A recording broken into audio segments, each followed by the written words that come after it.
आपका कहना है राहुल जी की यात्रा में, भारत जोड़ो यात्रा में हाँ हाँ, जुड़ने सॉरी, का मन भारत में जोड़ो ख्याल यात्रा। कैसा आया? सबसे पहले मैं श्रोताओं से माफी मांगूंगा। मैं अभी हमेशा की तरह मुंबई के स्टूडियो में नहीं हूँ। यवतमाल में ऐसी कोई तैयारी नहीं थी, ऐसी जगह से मैं आपके साथ बात कर रहा हूँ, तो थोड़ी आपको दिक्कत होगी प्रकाश की और बाकी सब चीजों की। और कई माह बाद हम लाइवली एक दूसरे के साथ में जुड़ रहे हैं। सबसे पहला सवाल यह है आपके मन में कि मैं पॉलिटिकल व्यक्ति न होते हुए या फिर पॉलिटिक्स से दूर रहकर इतने सालों तक काम करते आया हूं, इसके बावजूद मैं राहुल गांधी जी की भारत जोड़ो यात्रा का समर्थन करना क्यों चाहता हूं और उसमें शरीक होना क्यों चाहता हूं। जो भी व्यक्ति सामाजिक क्षेत्र में काम करता है वो पॉलिटिकल ही होता है। ये बात सही है कि मैं पॉलिटिकल पार्टी का जो भी पॉलिटिक्स होता है उससे दूर रहा, लेकिन हमेशा दूर नहीं रहा। मेरे जीवन में मैंने सार्वजनिक काम को ज्वाइन किया वो 1970 में, जब मेरी उम्र केवल 19 साल की थी। जयप्रकाश नारायण जी का तरुण शांति सेना नाम का संगठन था, उसमें मैं शामिल हुआ था। तब कॉलेज में जस्ट मैं पढ़ना शुरू किया था। पहले 2 साल तक, 3 साल तक, 70, 71, 72 पूरी तरह से प्योरली हम सामाजिक काम करते थे।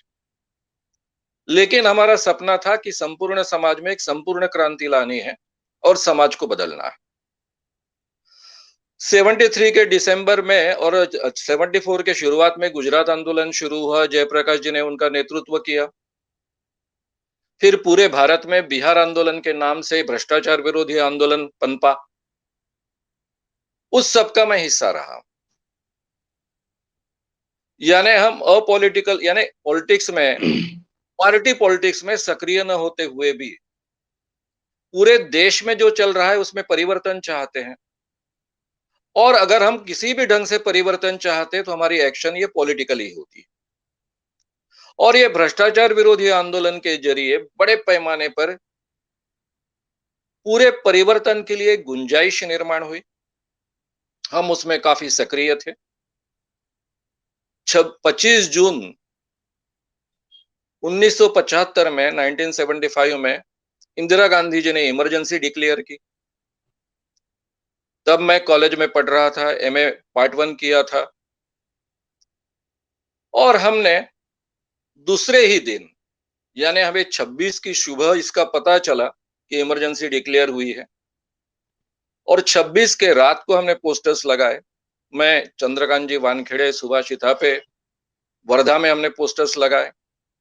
और पोस्टर्स में हमने लिखा था की काँग्रेसी खासदारांनो आणि आमदारांनो, इंदिरा गांधींच्या तालावर बेताल नाचा आणि लोकशाहीचा रास सहन करा। यानी कांग्रेसी खासदार, एमपीज और एमएलएज ये इंदिराबाई के कहने पर नाच रहे हैं और पूरे लोकतंत्र का रास सहन कर रहे हैं। इस ढंग के पोस्टर्स हमने पूरे गांव में लगाए। शायद ये पोस्टर्स लगाते समय हमें इसका अंदाजा नहीं था कि हमारे ऊपर कोई एक्शन ली जाएगी, हमें जेल में ठूसा जाएगा। क्योंकि उसके पहले लगातार 2 साल हम गांव-गांव हर जगह-जगह पोस्टर्स लगाते थे, अपनी बात लोगों तक पहुंचाते थे, छोटी-छोटी नुक्कड़ सभाओं के माध्यम से लोगों तक बात पहुंचाते थे। और 27 जून को हमको जेल में ठूसा गया। करीबन 9 से 10 महीने जेल में निकालना पड़ा। तो ये मेरी पहली पॉलिटिकल एक्शन नहीं है। अब ये तो प्योरली पॉलिटिकल एक्शन है, लेकिन लोकतंत्र की सुरक्षा के लिए वो एक्शन थी। उसके बाद में जब चुनाव डिक्लेयर हुए 1977 में, जेल से छूटने के बाद भी हमने काफी अलग-अलग ढंग से इसके खिलाफ आंदोलन करने का, अलग-अलग ढंग से विचार लोगों तक पहुंचाने का प्रयास किया ही था। लेकिन 77 के जो एमपी के चुनाव थे, लोकसभा के चुनाव थे, उसके बाद में विधानसभा के 78 के चुनाव थे।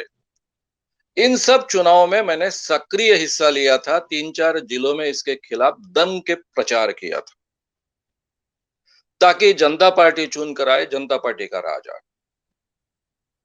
तो ये पॉलिटिकल एक्शन जब आवश्यक होती है, तब लेनी ही पड़ती है। मैं कि कांग्रेस का व्यक्ति नहीं हूँ, ये ठीक है कि मेरा घर के लोग कांग्रेस के रहे हैं, पिताजी कांग्रेस के लीडर रहे हैं। उन दिनों में जिला परिषद जो होती थी, उसका नाम कुछ अलग था। उसके वो उपाध्यक्ष रहे हैं जिला के। लेकिन मैं हमेशा, क्योंकि जयप्रकाश नारायण का आंदोलन पूरी तरह से इंदिरा गांधी जी के खिलाफ खड़ा हुआ था, इसलिए मैं हमेशा कांग्रेस के खिलाफ रहा हूं। लेकिन जब 1978 के बाद मैं हुंडा विरोधी आघाड़ी का काम करता रहा, तब फिर से अपॉलिटिकल बन गया। पॉलिटिक्स से उसका कोई संबंध नहीं था। पत्रकार था, तब एक न्यूट्रल रहना पड़ता है, पत्रकार को उस ढंग से काम कर रहा था। बाद में 1982 में अखिल भारतीय अंधश्रद्धा निर्मूलन समिति के नाम से ये काम शुरू किया, जो मुझे बहुत ही महत्व का लगता है। और ये काम करते समय डायरेक्टली पॉलिटिकल एक्शन होती है, क्योंकि मैं जिस ढंग से लोगों के खिलाफ, यानी खास कर जो लोग लोगों को ठगते हैं, यानी हमारी भूमिका थी कि हम भगवान और धर्म के खिलाफ नहीं है, लेकिन भगवान और धर्म के नाम पर जो लोग लोगों को ठगते हैं, लोगों का शोषण करते हैं, उनके खिलाफ ही हमारी मूवमेंट है। तो ये केवल हम बोलते नहीं थे, उनके खिलाफ कदम उठाते थे, उनको एक्सपोज करते थे। जब भी मेरा भाषण डिक्लेयर होता था, बड़े पैमाने पर लोग आते थे सुनने के लिए, और बाबाओं के भक्त विरोध करने के लिए आते थे। लॉ एंड ऑर्डर सिचुएशन हमेशा तैयार होती थी। अब पुलिस के सामने दो ही पर्याय होते थे, या तो उन्होंने बहुत अच्छे ढंग से सुरक्षा प्रदान करनी चाहिए, या फिर मुझे जेल में ठूस देना चाहिए। और मैं पत्रकार था। पत्रकार होने के कारण, थोड़ा सा पॉलिटिकल बैकिंग अच्छा होने के कारण, दूसरी बात संभव नहीं थी जेल में ठूसने की, इसलिए पुलिस खुद उसमें, बड़े-बड़े अधिकारी उसमें शरीक होते थे। वे कन्विंस होते थे और फिर उनकी सहायता आगे मिलती थी। इस ढंग से ये सब आंदोलन चलता रहा। ज्यादातर शुरुआत के दिनों में जो 4-5 प्रांतों में मैं काम कर रहा था, जैसे महाराष्ट्र में, गोवा में, गुजरात में, मध्य प्रदेश में, और कुछ समय उत्तर भारत में, यानी कहने का मतलब उत्तर प्रदेश में, सभी जगह करीबन कांग्रेस की सरकारें थी। कांग्रेस की सरकारों ने मेरे काम का कभी जाहिर तरीके से समर्थन नहीं किया, लेकिन उन्होंने विरोध भी नहीं किया। और इसलिए पुलिस की जो एक्शन होती थी, उनके अधिकारी स्तर की एक्शन होती थी। अगर पुलिस अधिकारी को हम अच्छे ढंग से कन्विंस कर पाए, तो उनकी बहुत अच्छे ढंग से साथ मिलती थी, काम आसान होता था। लेकिन इसमें पॉलिटिकल हस्तक्षेप नहीं होता था।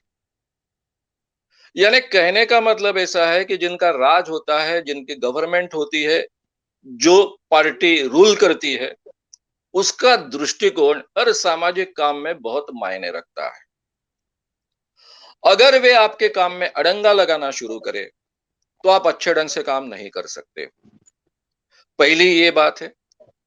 दूसरी ये बात है कि मैं अखिल भारतीय अंधश्रद्धा निर्मूलन समिति के नाम से अंधश्रद्धा निर्मूलन का काम क्यों कर रहा था? मैं तो संपूर्ण क्रांति वाला व्यक्ति था, मुझे तो पूरा समाज बदला हुआ चाहिए था। क्योंकि अंधश्रद्धा निर्मूलन का काम, ये प्रमुखता से सभी परिवर्तन का एक मूलभूत काम है। अगर हमें सही माने में लोगों के अंधविश्वास दूर कर पाए, तो ही लोग सही माने में उनमें परिवर्तन करने के लिए तैयार हो जाएंगे। उदाहरण के तौर पर मैं दो ही उदाहरण लूंगा केवल। स्त्री पुरुष समानता की बात। लोग स्त्री को असमान क्यों मानते हैं, पैर की जूती क्यों मानते हैं?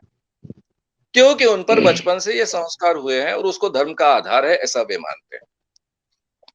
ये अंधविश्वास के कारण लोग स्त्री को समान दर्जा देने के लिए तैयार नहीं है। यानी जिसे भी स्त्री मुक्ति का काम करना है, या फिर स्त्री समानता का काम करना है, पुरुषों के साथ में उनको बराबर लाकर खड़ा करना आवश्यक लगता है, उन सभी को लोगों के पहले ये अंधविश्वास दूर करने पड़ते हैं। जाति व्यवस्था अगर हमें तोड़नी है, या फिर हर जाति बराबर होती है, ऊंच नीच भेद खत्म करना है, तो वही भी हमें अंधविश्वास दूर करने होते हैं। क्योंकि आम जनता पर यह संस्कार होता है कि ब्राह्मण ब्रह्मा के मुख से निर्माण हुए, क्षत्रिय उनके बाहुओं से निर्माण हुए, वैश्य उनके बीच की जगह से पैदा हुए, और पैरों की जगह से, निचले पैरों की जगह से शूद्र पैदा हुए। ये धारणा जब तक हम लोगों की बदलेंगे नहीं, तब ये ऊंच नीच का भाव खत्म नहीं होगा। यानी आप कोई भी समाज का परिवर्तन का विचार करें, तो आपको लोगों के अंधविश्वास दूर करने पड़ते हैं। और अंधविश्वास दूर करना सभी परिवर्तन के काम का एक मूलभूत हिस्सा है, इसलिए मैंने ये काम शुरू किया था। और मैं भारतीय राज्य घटना को, जिसको हम कॉन्स्टिट्यूशन कहते हैं, उसको बहुत मानता हूं। हमारी कॉन्स्टिट्यूशन में शुरुआत में ही पंडित जवाहरलाल नेहरू जी ने जो प्रस्तावना लिखी है, उसमें कहा गया है, वी द पीपल, हम भारतीय लोग, हमने ये पूरा भारत माना है, खड़ा किया है, और इसमें 4 मूल्यों का उल्लेख आता है। जब आगे हम बात करेंगे तब मैं वो पूरा पढ़ के आपको बताऊंगा, अभी केवल उनका उल्लेख करूंगा। लिबर्टी, स्वतंत्रता, इक्वेलिटी, समानता। तीसरी महत्व की बात है फ्रैटर्निटी, बंधुता। और चौथी बात है जस्टिस। उसमें सोशल जस्टिस आ गया, इकोनॉमिक जस्टिस आ गया, और जिसको हम न्यायालयीन जस्टिस कहते हैं वो भी आ गया। मुझे ऐसा लगता है कि ये चारों चीजें आज खतरे में है। क्यों खतरे में है, कैसे खतरे में है, आगे के सवालों के साथ हम उसके डेप्थ में जाएंगे। और इसलिए इनको बचाने के लिए या इनको फिर से पुनर्स्थापित करने के लिए हर व्यक्ति ने, जो भी इस देश में सजग व्यक्ति है, उसने कदम उठाने चाहिए। और ये कदम उठाने का एक हिस्सा कर कर मैं भारत जोड़ो यात्रा में सहभागी होना चाहता हूं, हो रहा हूं, और उसको मैं समर्थन दे रहा हूं।